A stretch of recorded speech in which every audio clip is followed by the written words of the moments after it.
কোনো টেক্সটকে কোনো ওয়ালের পার্সপেক্টিভ অনুযায়ী সিলেক্ট করার জন্য বা সেট করার জন্য একটা টেক্সট নিয়ে নিতে হবে। টেক্সট নেওয়ার পরে টেক্সটটাকে সিলেকশন করে নেব। সিলেকশন করার পরে কন্ট্রোল জে দিয়ে কপি করে নেব। কপি করার পরে এটা ডিসিলেক্ট করে নিতে হবে টেক্সটটাকে, কন্ট্রোল ডি।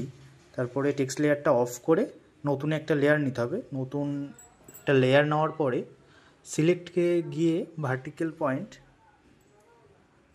এটাকে সিলেক্ট করতে হবে, ভার্টিক্যাল পয়েন্ট।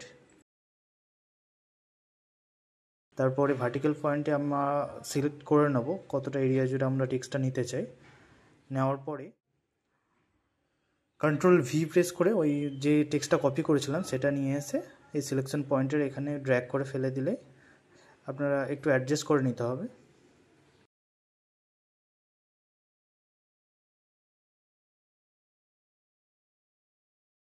ব্লেন্ডিং অপশানে গিয়ে একটু জাস্ট অ্যাডজাস্ট করে নিতে হবে।